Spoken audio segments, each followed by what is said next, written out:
Hello नमस्कार जय हिंद विद्यार्थी मित्रांनो, मी सुदर्शन तुमचं सर्वांचं स्वागत करतो. आज आपण घातांक हा टॉपिक बघणार आहे. घातांक हा टॉपिक का महत्वाचा आहे, तर घातांक हा टॉपिक कोणतीही स्पर्धा परीक्षा घ्या, तुम्ही सरळ सेवा, पोलीस भरती, बँकिंग, रेल्वे, एसएससी कोणतीही एक्झाम जर आपण घेतली तर त्या एक्झाम मध्ये घातांक या टॉपिक वरती प्रश्न विचारला जातो. आणि हा टॉपिक कसा आहे, एकदम सोपा आहे, परंतु त्याचे जर नियम आपल्याला माहिती नसतील तर तो आपल्याला जमणार नाही. त्यासाठी आपल्याला पहिले तर घातांकाचे नियम माहिती पाहिजे. घातांक म्हणजे नेमकं काय माहिती पाहिजे, घातांकाचा वापर कशासाठी केला जातो हे आपण या व्हिडिओमध्ये बघणार आहे. आणि त्याच्यावरती काही प्रश्न सुद्धा आपण या व्हिडिओमध्ये बघणार आहे. तर सुरुवात करूया. बघा सॉरी, घातांक म्हणजे नेमकं काय सर, जर मी एखादा नंबर या ठिकाणी लिहिला, समजा मी लिहिलं 7 आणि 7च्या डोक्यावर मी जर 6 लिहिलं, तर याचा अर्थ थोडक्यात काय झालाय सर, तर याचा अर्थ असा आहे. बघा, हा 7चा घातांक किती आहे, मग 6. म्हणजेच काय, हा 7 जो आहे याला काय म्हणायचं, याला म्हणायचं पाया, आणि याच्या डोक्यावरची जी संख्या आहे ही याला म्हणायचं घातांक.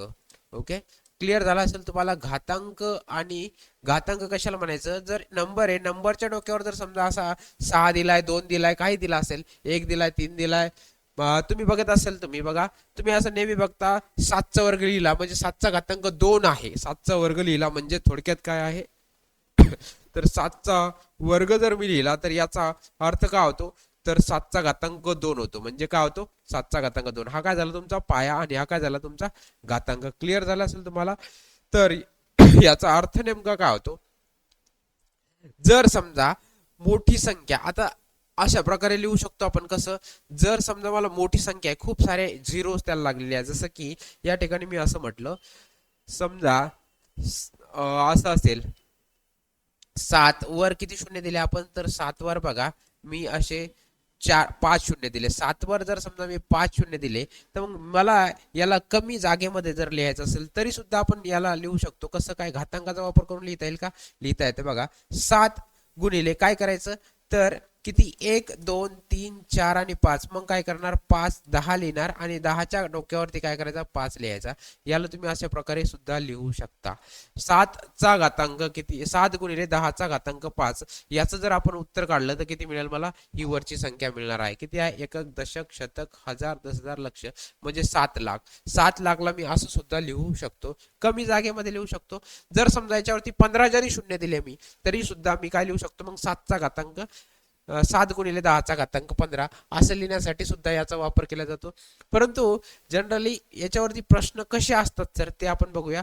त्यासाठी आपल्याला काय माहिती पाहिजे, तर आपल्याला घातांकाचे नियम माहिती पाहिजे. घातांक बघा, पाया आणि घातांक हे तुम्हाला माहिती पाहिजे. हा असतो पाया आणि हा काय असतो घातांक, कारण याचा नेहमी नेहमी वापर होणार आहे या शब्दांचा.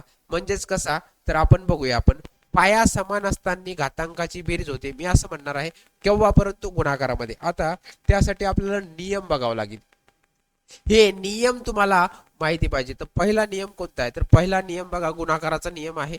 काय नियम आहे सर, तर पहिला नियम बघितला आपण, तर बघा, या ठिकाणी ए चा घातांक किती आहे, यम आहे. ए चा घातांक किती आहे, यन आहे. गुणाकारामध्ये जर समजा, गुणाकारामध्ये मी सांगितलं होतं पाया सारखा आहे. बघा, हा पाया ए आहे, हा पाया ए आहे. ज्या वेळेस गुणाकारामध्ये पाया सारखा असतो, म्हणजे इथं पण ए, इथं पण ए, पाया सारखा असताना घातांक गुणाकारामध्ये घातांकाची काय होते, बेरीज होते. बघा, घातांकाची बेरीज होते आणि पाया काय केला, एकच लिहिला. गुणाकारामध्ये पाया समान असताना घातांकाची बेरीज झाली. भागाकारामध्ये काय होतं, तर पाया समान असताना घातांकाची वजाबाकी होते. बघा, घातांकाची वजाबाकी झाली, पाया समान असताना. सेम हा आता दुसरा नियम काय, तर ज्या वेळेस असं असेल, ए चा घातांक यम आहे आणि त्याचा घातांक जर यन असेल, तर त्यावेळेस काय होतो, या दोघांचा गुणाकार होतो. मग या दोघांचा गुणाकार झाला यम गुणिले यन, म्हणजेच काय मिळालं मला, यम यन मिळालेलं आहे. त्याच्यानंतर जर समजा असं असेल सर, तर एम ए चा घातांक वजा यम असेल, ए चा घातांक वजा एम, तर त्याच्याबरोबर काय होणार, ए वर एक वरती येणार आणि छेदामध्ये काय येणार आहे, तर ए चा घातांक यम. अशा प्रकारे म्हणजेच काय, एक वरती आला अंशामध्ये आणि छेदामध्ये काय गेला, तर ए चा घातांक यम. अशा प्रकारे म्हणजे हे वजाचं चिन्ह निघून गेलं आणि 1 ए चा घातांक यम हा एक नियम झाला. याचा वापर कसा होणार आहे ते आपण बघूया. हे नियम पहिले समजून घ्यायचे आहेत, एक एक नियम. त्याच्यानंतर आपण याच्यावरती प्रश्न कसे बनतात ते बघूया. तर ए चा घातांक जर समजा 1 असेल तर काय मिळते, कोणतीही संख्या घ्या त्याचा घातांक जर 1 असेल तर ती संख्या आपल्याला तीच मिळणार आहे. म्हणजे ए चा घातांक 1 आहे तर तीच आपल्याला संख्या मिळाली. या ठिकाणी काय होतं सर, ए चा घातांक 0 आहे बघा, ए चा घातांक 0 आहे तर मला काय मिळालं, 1 मिळालेला आहे. मग ए चा घातांक जर 0 असेल तर 1 कसं काय मिळतो, तर त्याच्यासाठी आपण समजून घेऊया. ए चा घातांक जर समजा कोणतीही संख्या घ्या तर कोणत्याही संख्येचा जर समजा घातांक 0 असेल तर आपल्याला 1 कसं काय मिळतो. या ठिकाणी आपण लक्षात जर घेतलं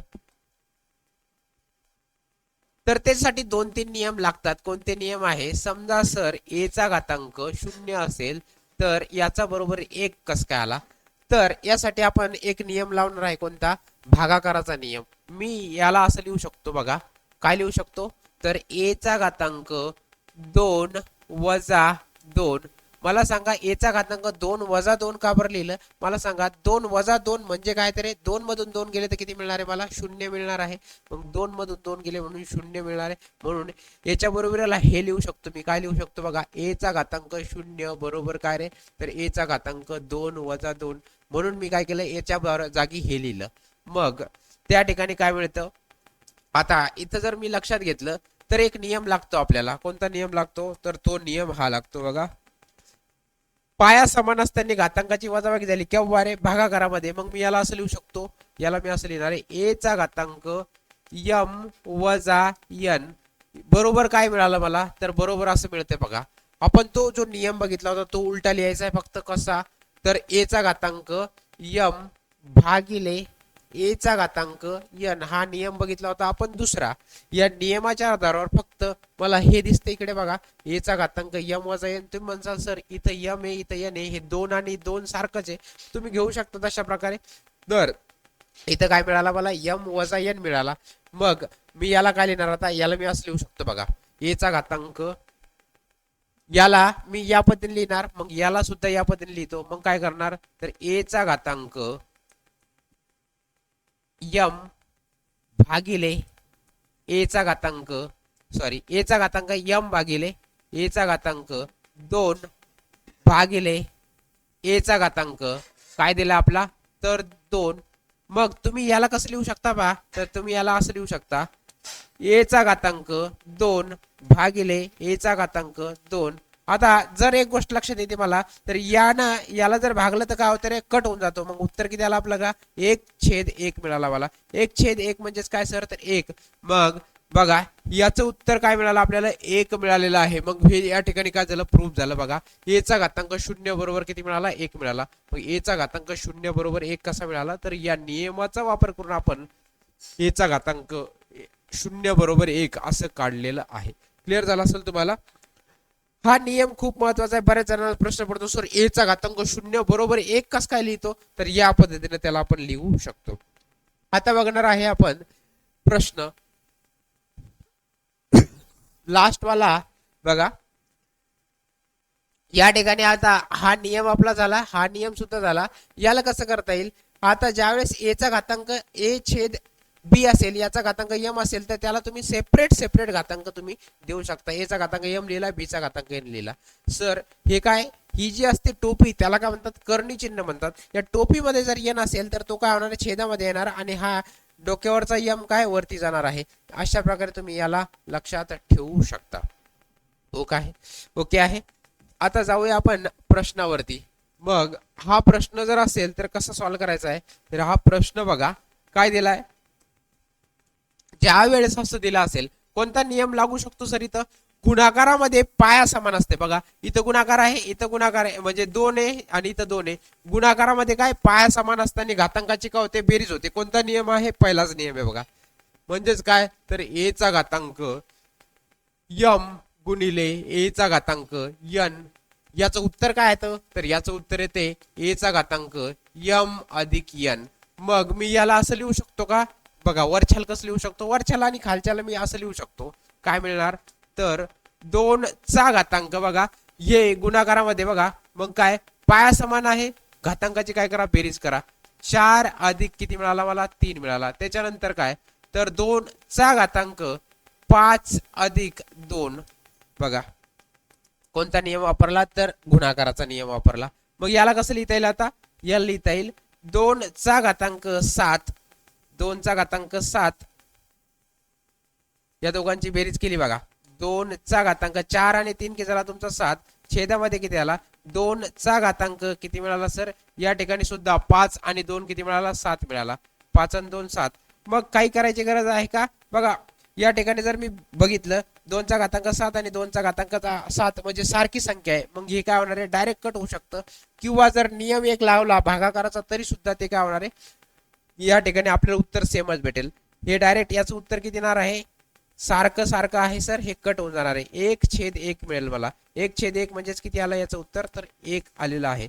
जर इथं नियम लावला म्हणजेच कोणता नियम लागेल सर, तर 2 चा घातांक 7 छेदामध्ये 2 चा घातांक 7 काय येऊ शकतो, तर या ठिकाणी एक भागाकाराचा नियम लागू शकतो इथं, कोणता, तर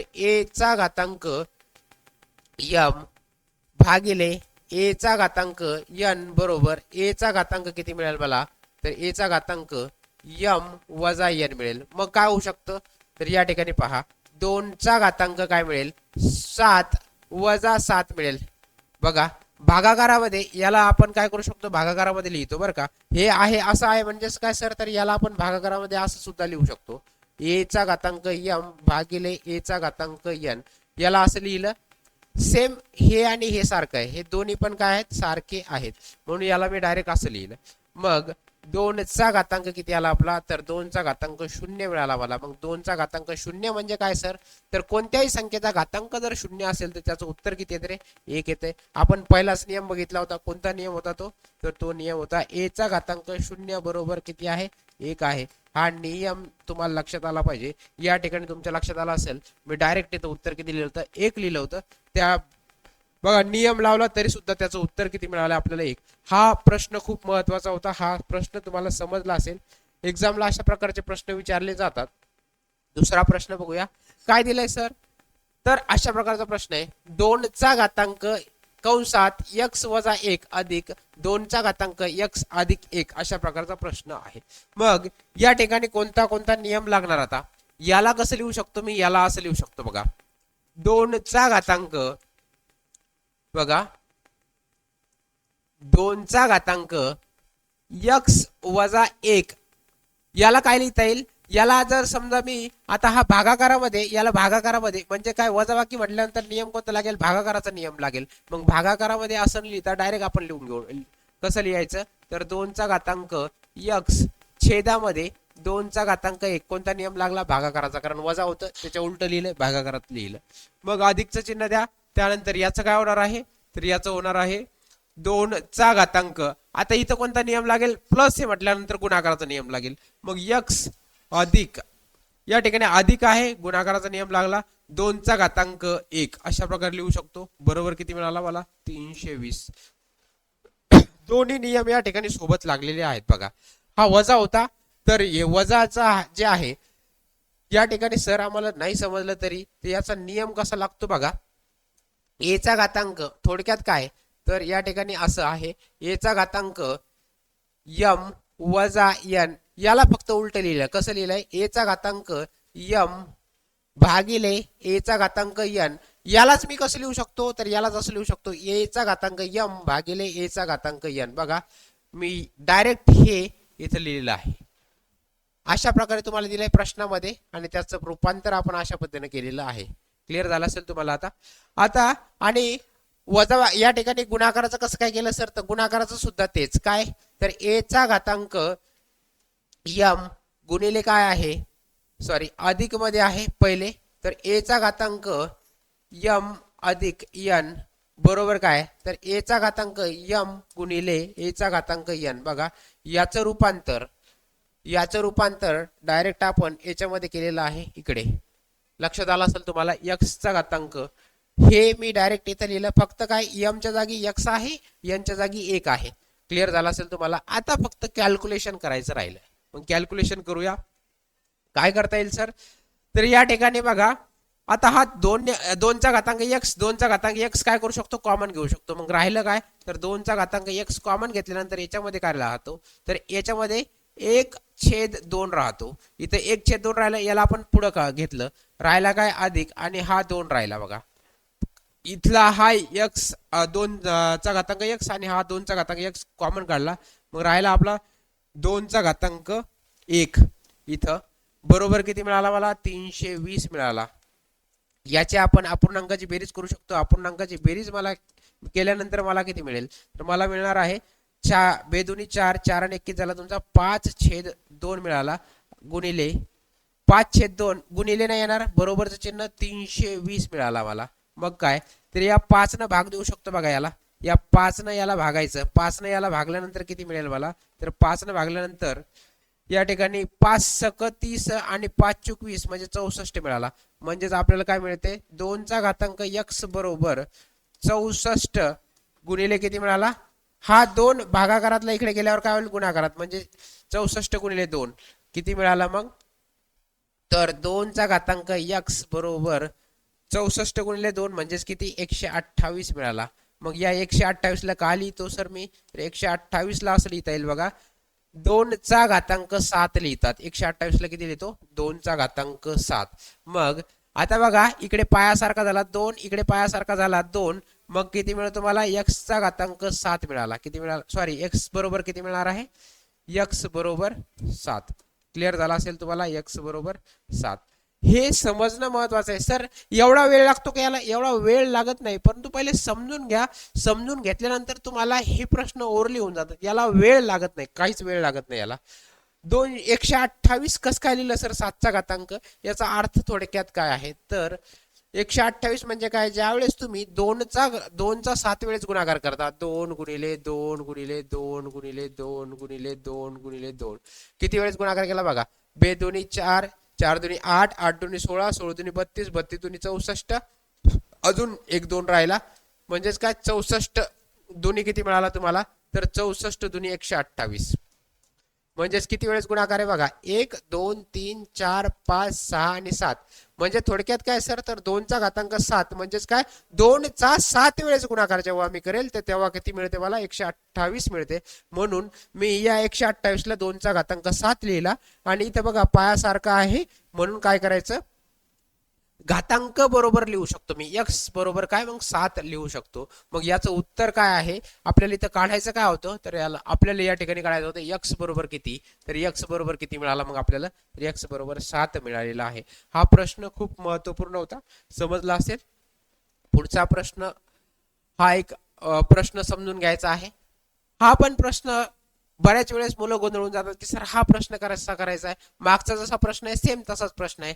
या ठिकाणी काय, आता मला दिसतंय की पाया काय सारखा दिसतो बघा, पाया सारखा दिसतो, इथं पी आहे, इथं पी आहे, इथं पी आहे, पाया सारखा आहे, मग काय घातांक लिहून टाका. मग घातांक लिहायचा काय आहे, 2 चा घातांक, पायाची काय संबंध नाही राहिला, आता काय 2 चा घातांक सॉरी 2x आहे.